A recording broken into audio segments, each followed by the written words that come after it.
प्राचीन काल से मिली चीजें हमें हमेशा आकर्षित करती हैं। ये हमारे सामने प्राचीन काल में रह रहे लोगों की जीवन शैली के पन्ने खोल देती हैं।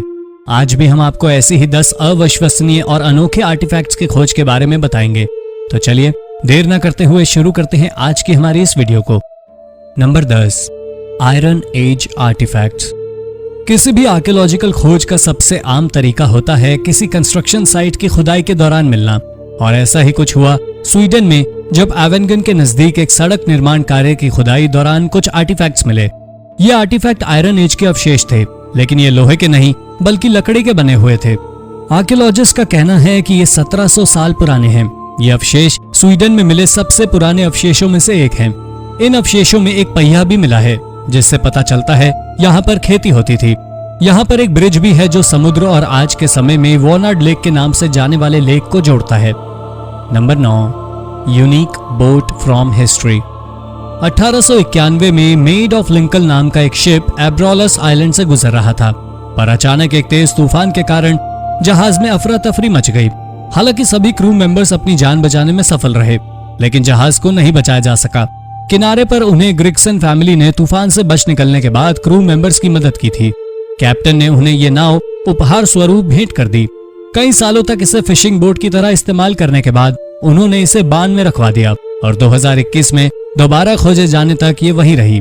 जॉन ग्रिक्सन नाम के ग्रिक्सन उत्तराधिकारी ने इसकी सूचना आर्कियोलॉजिस्ट को दी। वो समुद्री इतिहास के इस टुकड़े को देखकर दंग रह गए। ये एक बेहतरीन डिजाइन वाली बोट थी। इस तरह की ये पहली बोट है। रिसर्चर्स का कहना है ये उस समय की टेक्नोलॉजी के कई रहस्य खोल सकती है। एक्सपर्ट्स रिसर्च कर इसके बारे में जानकारी जुटाने में लगे हुए हैं। Number 8, strange sarcophagus cover. हमारी अगली कहानी भी स्वीडन की कंस्ट्रक्शन साइट से हुई एक खोज की है। टर्की के गुमिशन में 2017 में पावर डिस्ट्रीब्यूशन यूनिट के रेनोवेशन के दौरान वर्कर्स को एक प्राचीन सार्कोफेगस मिला। ये 1407 साल पुराना था, यानी कि बाइजेंटाइन युग के समय का। इस पर लिखे ग्रीक अक्षर आज भी पढ़ने योग्य हैं। इस पर ग्रीक भाषा में जो शब्द लिखे हैं उसका इंग्लिश ट्रांसलेशन है ब्लेस्ड कॉन्डी स्लीप हियर। इस खोज ने अपने साथ कुछ रहस्यमय सवाल खड़े कर दिए हैं। इतिहास में इस जगह पर किसी भी सेटलमेंट के होने की जानकारी नहीं मिलती है, और अगर ये कोई कब्रिस्तान था तो यहाँ कई और सार्कोफेगस कवर मिलने चाहिए थे।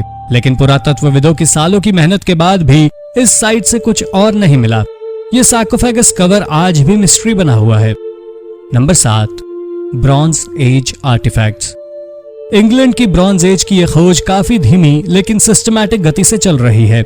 यह खोज 1999 में शुरू हुई थी, जब पहली बार इस स्वॉर्ड के नजदीक इस साइट से कुछ लकड़ी की पोस्ट मिली थी। आर्कियोलॉजिस्ट ने जब और अवशेषों के मिलने की आशा में और खुदाई की तो वो शॉक्ड रह गए।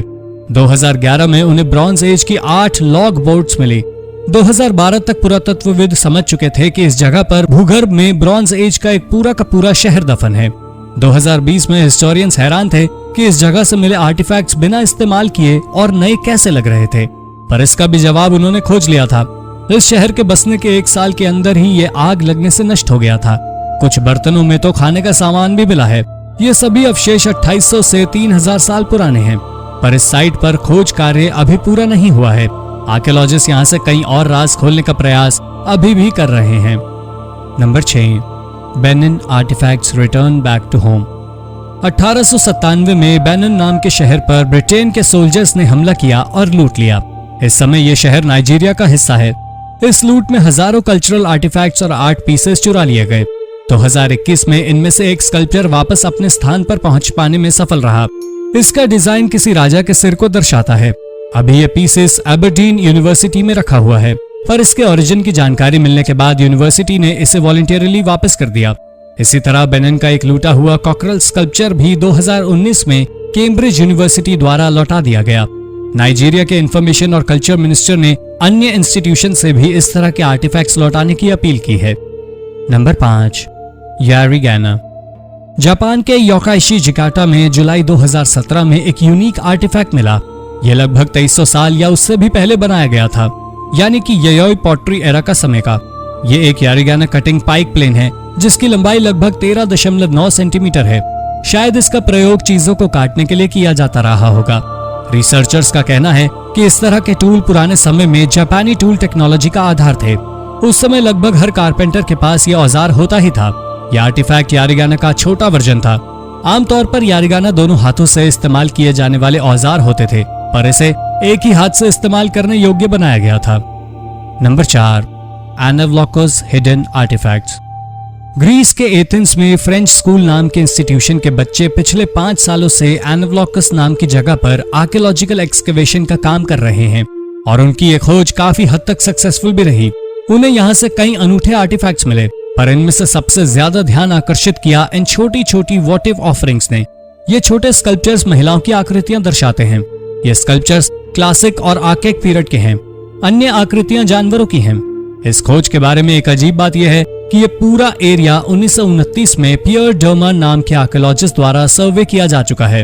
तब पियर का कहना था उन्हें यहाँ से मिले 2 आर्टिफैक्ट्स के अलावा अब इस जगह कोई अन्य अवशेष नहीं है। तो फिर ऐसा कैसे हो सकता है? शायद पियर ने अधिक गहराई में खुदाई ना की हो। Number 3, Charles Magin's mysterious jewellery. Charles Magin नाम के राजा, जिसे चार्ल्स द ग्रेट के नाम से भी जाना जाता है, उनसे कई तरह के मिथ्स और लेजेंड्स जुड़ी हुई हैं। पर इनमें से कौन सी कहानी सच्ची है और कौन सी झूठी, ये बता पाना बेहद ही मुश्किल है। वो अपने समय के महान राजा थे जिन्होंने अपने जीवन में बहुत सी उपलब्धियां हासिल की थी।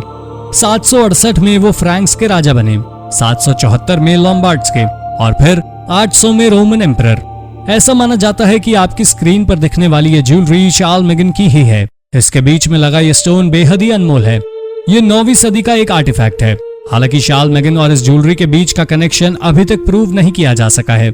इसमें एक शार्ट भी है जो कहा जाता है कि शार्ट सिर्फ ओरिजिनल क्रॉस में ही होते थे, वो क्रॉस जिस पर जीसस को मृत्यु की बलि दी गई थी। 1166 में ये चार्ल्स मैगिन की कब्र से मिला था, लेकिन इसके पहले मालिक कौन थे ये अभी भी मिस्ट्री है और ये मिस्ट्री शायद अब कभी नहीं सुलझेगी। Number 2, 105,000 year old tools. सभी आर्कियोलॉजिस्ट का सपना होता है कुछ ऐसा खोज निकालने का जो मानव इतिहास को एक नई दिशा दे सके, लेकिन बहुत कम पुरातत्वविद ऐसा कुछ खोज पाने में सफल होते हैं। 2021 के शुरुआत में कालाहारी डेजर्ट में मिले पत्थरों के इन टूल्स पुरातत्वविदों को भी अचरज में डाल गए। ऐसा इसलिए क्योंकि ये टूल्स 105,000 साल पुराने हैं। पुरातत्वविद अभी तक इस बात पर हैरान हैं कि ऐसा कैसे संभव है, क्योंकि इसी तरह के इतने ही पुराने टूल्स साउथ अफ्रीका से भी पाए गए थे। इसलिए ऐसा माना जाता है कि ह्यूमन लाइफ का ओरिजिन अफ्रीका में हुआ था और उसके बाद ये दुनिया की अन्य जगहों में फैल गए और अब गैमोहाना हिल की ये गुफा आर्कियोलॉजिकल हॉटस्पॉट बन गई है। पुरातत्वविद यहाँ से अन्य अवशेष खोजने का प्रयास कर रहे हैं जिससे वो ह्यूमन हिस्ट्री के इस रहस्य को सुलझा सकें। Number 1, the peacock clock. रूस के सेंट पीटर्सबर्ग की स्टेट हर्मिटेज म्यूजियम में आप ये शानदार पीकॉक क्लॉक देख सकते हैं। इस घड़ी की सबसे अजीब बात यह है कि ये घड़ी किसी भी एंगल से देखने पर घड़ी नहीं लगती। इसको एक नजर में देखने पर आप ये अनुमान ही नहीं लगा पाएंगे कि असल में एक क्लॉक है। ये सोने का बना एक स्कल्पचर लगता है जिसमें पेड़ और पक्षी बने हुए हैं। इसकी अद्भुत डिजाइन आज के इंजीनियर्स को भी आश्चर्यचकित कर देती है। ये क्लॉक 1977 में एक अंग्रेज जेम्स कॉक्स द्वारा बनाई गई थी। 1997 में उसने इसे प्रिंस ग्रेगोरी पोटामकिन को बेच दिया। कमाल की बात यह है कि घड़ी आज भी चलती है। इसमें बने मोर से अभी भी मैकेनिकल वॉइसेस निकलती हैं। ये आज के समय में 18वीं सदी का इकलौता फंक्शनल ऑब्जेक्ट है। तो दोस्तों, ये थे 10 कमाल की आश्चर्यचकित कर देने वाली हाल ही में हुई खोजें। इनमें से कौन सा आर्टिफैक्ट आपको सबसे रोचक लगा? अपने विचार हमें कमेंट में जरूर बताइए। अगर आपको ये वीडियो इंटरेस्टिंग लगी हो तो इसे अपने दोस्तों के साथ जरूर शेयर कीजिए। ऐसी ही अन्य रोचक जानकारियां पाने के लिए हमारे चैनल को सब्सक्राइब करना ना भूलें। धन्यवाद।